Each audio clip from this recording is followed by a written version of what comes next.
Indiana Newsdesk is made possible in part by the following. Indiana University's Center for Applied Cybersecurity Research, presenting Security Matters, with tips for improving online security in 3 minutes or less. Main Source Bank, headquartered in Greensburg, Indiana, offering products and services to fit every stage of life. More information at mainsourcebank.com. Main Source, life needs a great bank. Member FDIC and equal housing lender. Smithville Communications, serving Southern Indiana with high-speed fiber gigabit internet. Smithville Fiber Gigabit Technology. Tap the power. And by WTIU members. Thank you. Coming up next on Indiana Newsdesk. Time is running out, and there are still more questions than answers as school administrators try to prepare for ISTEP testing, which is scheduled to begin next week. The debate over the test length is adding to the anxiety teachers and students are feeling about the high-stakes exam. We check in with what happened this week at the Statehouse. A vote was taken on one controversial measure without any of its opponents present. We'll explain coming up. The fungus, white nose syndrome, that kills bats moved into Indiana in 2011. For the first time, surveyors are getting a look at the disease's devastation. We've done everything we can to slow it, and haven't been very successful. Ahead, why experts say what they're calling a dire situation is likely to only get worse. Plus, is it possible to know when your college student is in class? If you're spending thousands on tuition, you're going to find a new smartphone app valuable.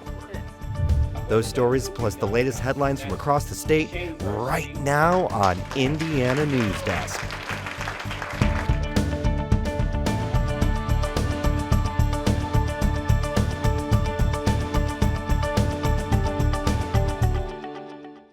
Welcome to Indiana Newsdesk. I'm Joe Wren. A power struggle relating to education policy is coming to a head. This week, education dominated much of the time at the legislature as lawmakers debated issues relating to school funding, the role of the chair of the State Board of Education, and the spring ISTEP test.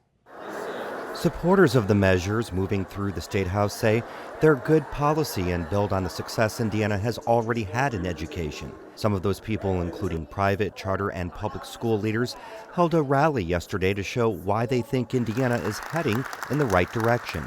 The data shows that these policies are working. More students are graduating from high school, more students are reading on grade level, more students are passing the ISTEP exam, taking AP courses and passing. So, when we look at the data, by every measure, our kids are doing better. Governor Mike Pence also spoke at the rally, saying he's determined to get more students attending quality schools in the coming years. But yesterday's event stood in stark contrast to the hundreds of Hoosiers who gathered in the same place just a few days before, exclaiming they feel public schools and State Superintendent Glenda Ritz, who they elected, is under attack. I voted for Glenda Ritz to be my state superintendent of public education, and I didn't vote for Governor Pence, and he's trying to take my vote away by ousting her from her power, and that's just not acceptable in a democracy. Ritz supporters are particularly concerned with the bill that would remove her as the chair of the State Board of Education. But another issue that's been a point of controversy is the state standardized test.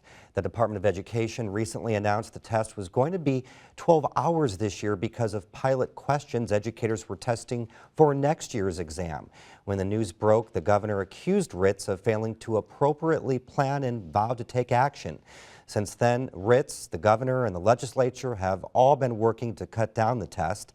But schools are set to start giving that exam next week, and there are still a lot of things lawmakers are deciding on, mainly which part of the test can be cut down. State Impact Education reporter Claire McInerney has been on the ground this week talking to state and school board officials about what they plan to do. How are educators feeling this out right now? Well, for the last few weeks, they've been pretty lost as what to do. I got this photo last week from the director of testing at Brownsburg schools, and those are all of the district's ISTEP tests on pallets in a warehouse. Typically by now they would be distributing those tests to schools and teachers would be giving the practice tests. But administrators didn't know if all those tests they had sitting there were essentially worthless with the promise that it's going to be shortened. But schools did get some guidance on how to follow through on this, but just yesterday. Yeah, yesterday the Department of Education released its plan on how they're making it shorter. They're taking the 12-hour test down to 8 hours, and to do that they've split it into 2 versions. So students at one school will take one version, others will take the second. So let's take a look at this. This is basically what students are going to be taking during this first round of testing. They will have more in May, and that's the multiple choice version. But you can see with math, they'll spend 40 minutes. And then English language arts, they have about 2.5 hours. And that's a mix of short answer, essay, and multiple choice questions. And this is about half of the work that the original test was asking students to complete. So then will the ISTEP test go on as planned next week?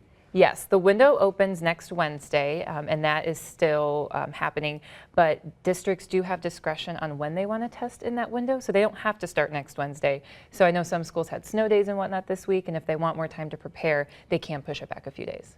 Now, the General Assembly did say that they were going to work on school funding. Any updates on that? So far, we've only heard from the House Republicans on that. They released their budget this week. Overall, they want to fund schools more than they have before. The one change is they're not going to fund at-risk students as much as they have, which means urban districts with more at-risk students wouldn't be getting as much money. Okay. Thank you very much, Claire. Thank you, Joe. And now for headlines, we go over to Alex Dirkman, who has the latest on this week's top stories. Thank you, Joe. A Columbus man faces life without parole if he's convicted of killing 4 people in Waynesville in 2013. The trial for Samuel Salih, who was charged with 4 counts of murder, began this week in Bartholomew County. A neighbor testified Wednesday that he heard pops and cracks coming from the home the night of the killings. The defense maintains Salih was not at the house during the evening when the crime occurred. That is a decision whether the defendant testifies or not that is made after all the evidence is in and after the state has rested.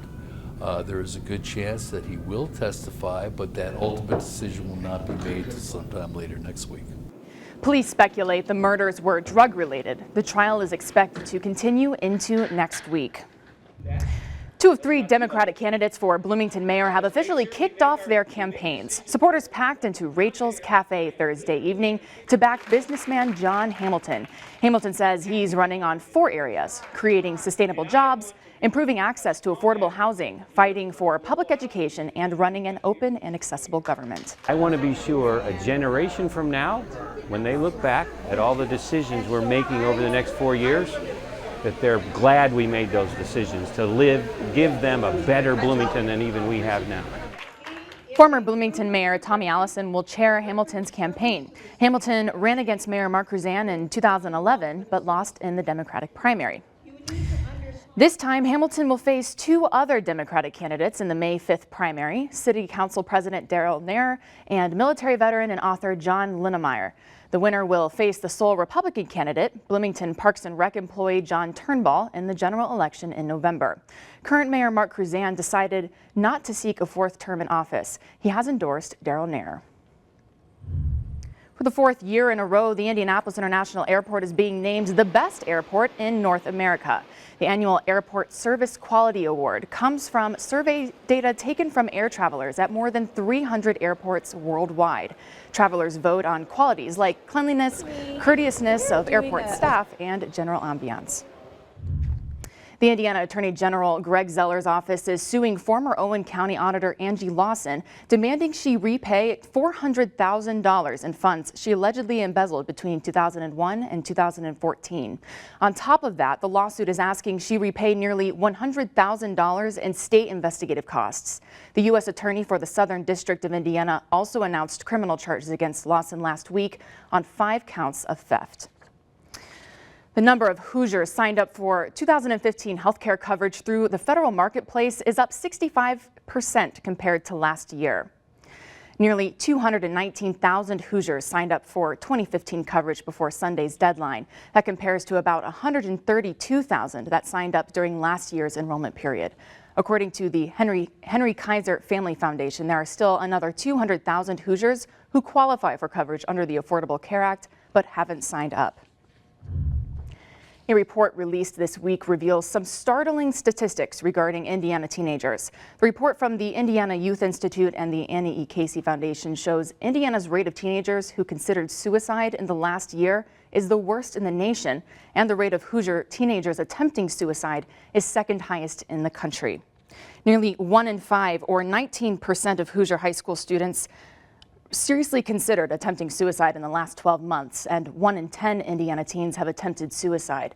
The study also shows 28% of girls and 21% of boys reported being bullied at school.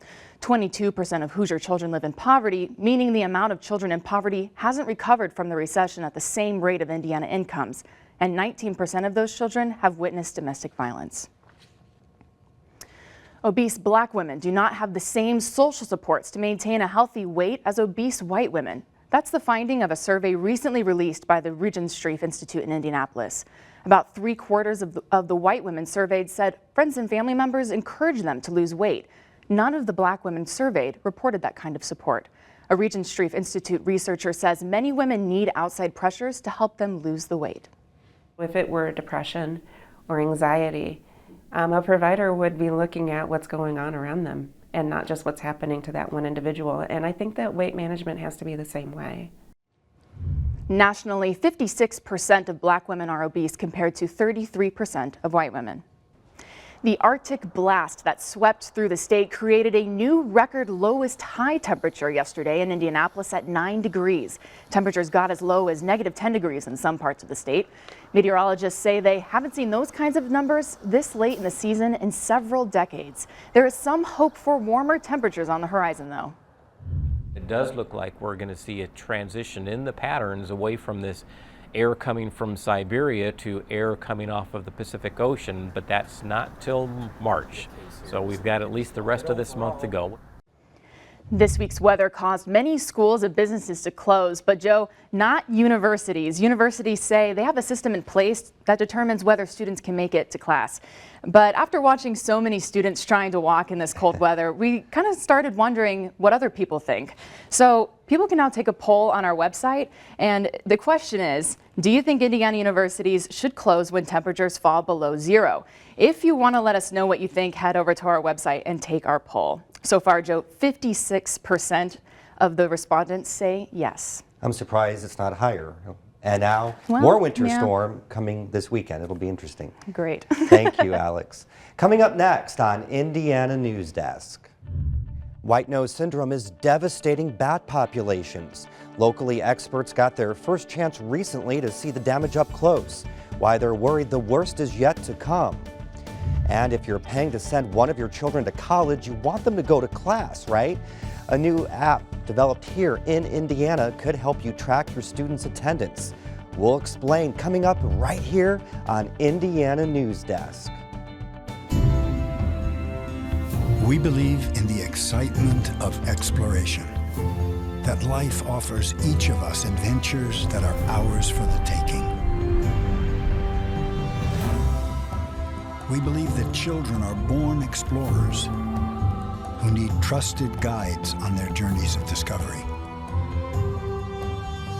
We believe in breaking new ground and in challenging assumptions, that important questions deserve to be explored deeply, fairly, and honestly. And we believe that who you are and where you come from should never stand in the way of what you want to be.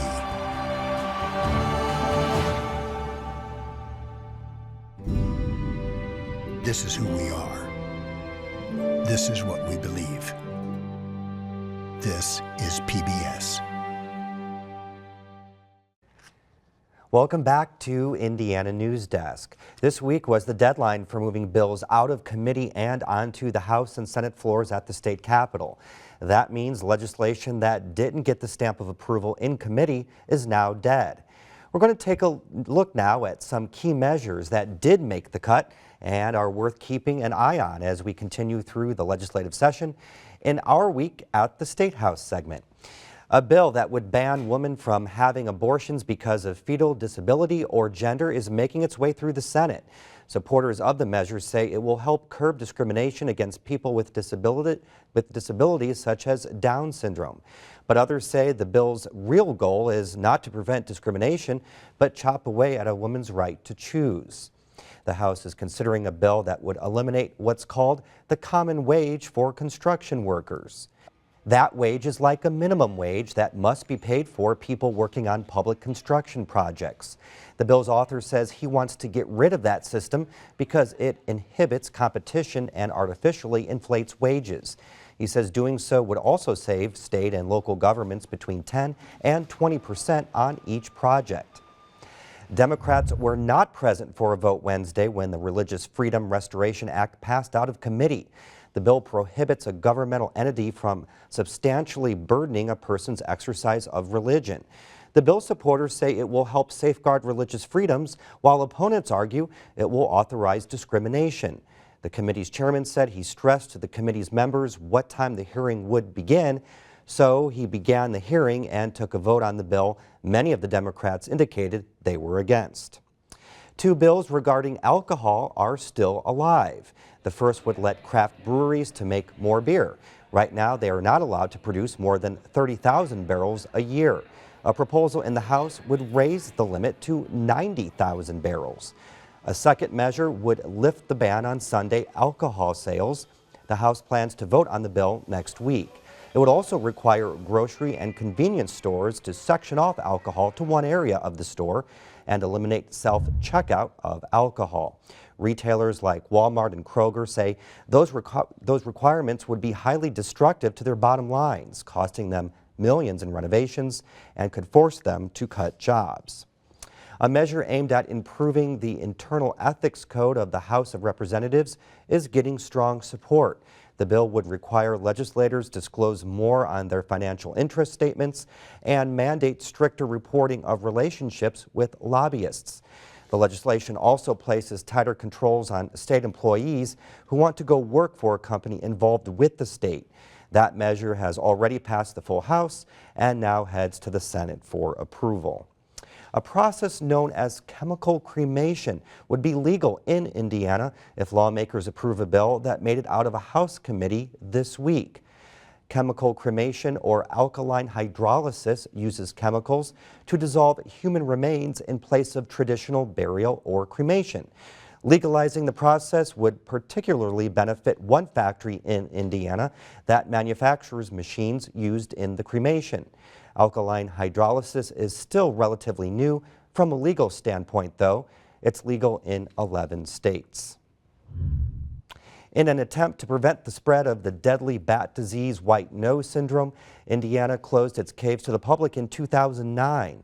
The fungus showed up 2 years later and has wiped out a large portion of the state's bat population. Casey Kuhn explains Indiana's ongoing efforts to fight the disease and why experts say the worst is yet to come. To Joy O'Keefe, bats are more than just a Halloween decoration. People fear bats because they think of them as creepy crawly, although everyone I've ever known who has thought of bats as creepy crawly, when they see a live bat up close, they immediately melt and realize that they're just, super cool. O'Keefe has been studying bats for 14 years. She came to Indiana 4 years ago, about the same time as white nose syndrome first appeared here. The white fungus that gives the disease its name was discovered in New York and then spread quickly west.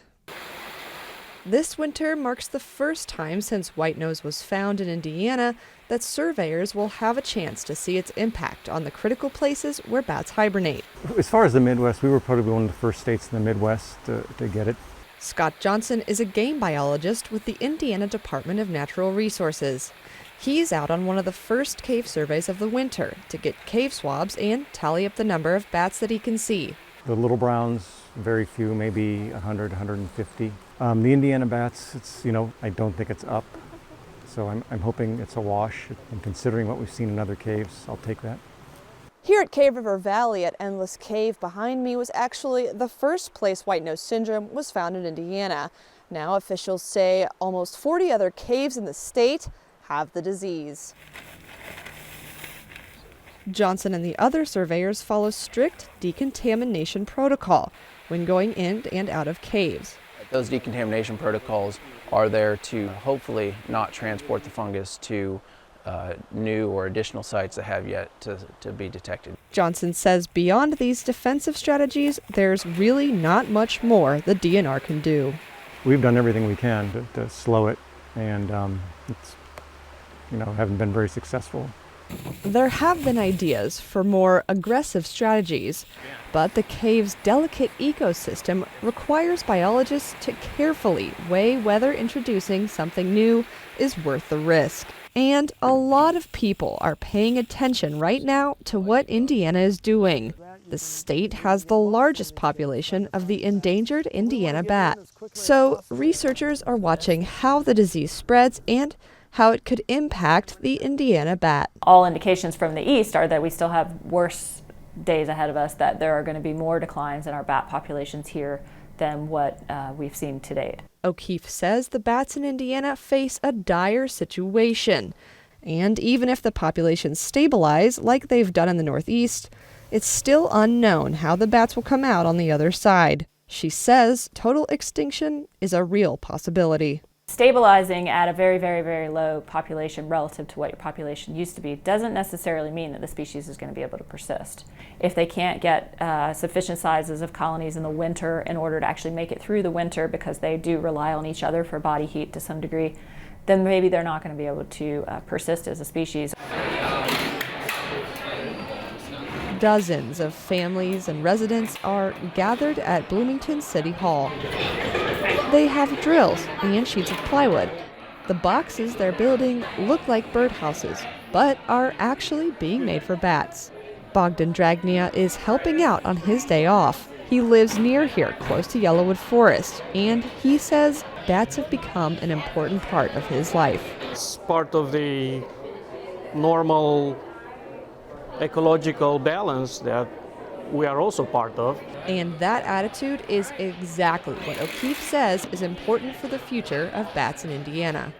Bats are not only integral in eating crop pests, they also serve scientific and medicinal purposes. For example, researching sonar and vaccines. Bats play a huge role, though, in the environment, as I was speaking about earlier, and I think it's something that we really need to take note of and realize, because they really benefit our crops, our forest, and consequently us. The results for this year's cave surveys won't be ready until next month. The fungus has spread as far west as Missouri and as south as Mississippi and has killed up to 5.5 million bats in North America alone. And one species hit hard by the fungus, the northern long-eared bat, is proposed to be put on the National Endangered Species list. If you're paying to send one of your children to college, I bet you'd like to know if they're showing up for class. A new cell phone app developed by an Indianapolis startup lets you track a student's attendance. The app is designed to improve graduation rates, but as Gretchen Frazee explains, some are skeptical an app alone can do that. Here's how Class 120 works. Students download the app onto their phone and insert their class schedule. The phone then tracks where they are on campus. If they aren't in class at the time their schedule says they're supposed to be, it sends a notification to their parents or a designated third party. It's being used on several campuses across the country, including Penn State University, Lynn University in Florida, and Indiana University.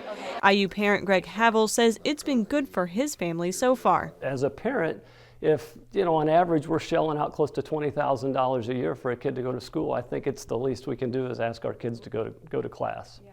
The program's designers at Core Principal want to do more than just track whether students are in class. They have a whole program universities can use to try to boost on-time graduation rates by identifying students at risk of dropping out. So it's not anything draconian. It really is a safety net so that they don't have any students saying, no one called, no one knew, no one noticed. Some educators are skeptical, though, saying Class 120 is a good tool, but not a silver bullet. On the one hand, it might get students to class, and so that's good, but it's not going to stop them from just sitting in the back of the room and checking Facebook. McCormick says that's why universities should also focus on how to get students engaged. There's another sticking point here, too. The app will only work if students upload their class schedules to their phones. The app designers say it works on 2,000 campuses right now. They're working to make it available at more colleges in the coming months. An art exhibit celebrating 25 years of the Sycamore Land Trust features Ansel Adams' more intimate photographs of nature. Well known for his pieces highlighting sweeping landscapes, the installation takes a close-up minimalist approach, focusing on small details of the forest. Indiana University Museum of Art curator Nan Brewer suggested the photographs as an obvious tie-in to the mission of preservation of the Sycamore Land Trust because of Adams' love of nature. I think few people are aware of what an ardent conservationist he was. His roots in conservation go back to his teenage years. The exhibit will be up until May, and a film screening and panel discussion will take place at the Art Museum March 1st. Well, that's the end of this program, but our work continues online as we cover the news throughout the week at WTIUnews.org. Have a great weekend.